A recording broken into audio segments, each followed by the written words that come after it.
you for this invitation. Yes, I was a very happy resident of Kuching for several years and then went off to NMU.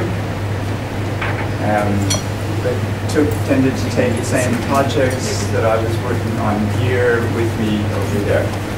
So for those of you who have long memories and can remember 2 years ago, we were talking about the Malaysian lifetime. You remember back in 1997, for those of you who remember 1997, the Malaysian multimedia supercorridor telemedicine flagship application designed what they call the Malaysian lifetime health or abstract. So over here we have the person. This is the person, and I keep emphasizing that we call them people and not patients because they're not always sick. Yes, and they don't always have a doctor either. So here's the person, and the person has a phone, and the phone connects through the telephone to the online database, which is the lifetime health record. Here, back in 1997, we called it this repository of content.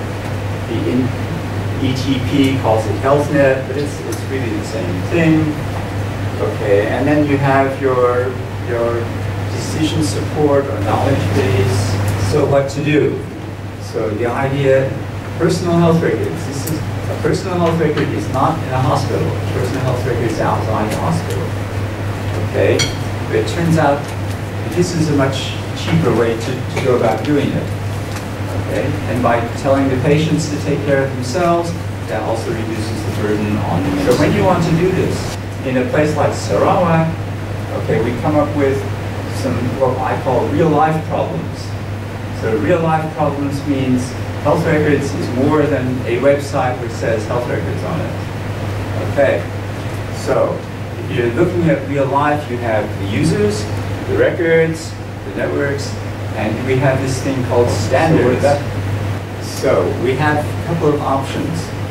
Either we basically end up writing, actually a specific driver for every single device that we have, which means, of course, if you want to give the user, freedom of choice, then you have to end up writing 100 drivers for all possible devices. Alternative, you say, we will support this device, and therefore you have to buy ours, which is how most of the vendors do it. They say, we have the complete package, you buy our package, everything works. But it won't work with the other person's package. So, contextual information and health means if you are sick and you go to the doctor, one of the things the doctor always asks you is, where were you when this started? When did this start? Yeah? This is all contextual information. It has nothing specific. So why is the doctor asking you questions like that? Is it relevant? Well, yes, it is relevant, because if you were in Melbourne when you got fever, then it's probably not dengue. Yes? Yeah. If you were in Malacca when you got fever, it could be dengue. Finally, yes. So future. And this is where you all come in. So it says here, actually, if you think about health records, health informatics, that all fits into something called social informatics. Informatics, society, people.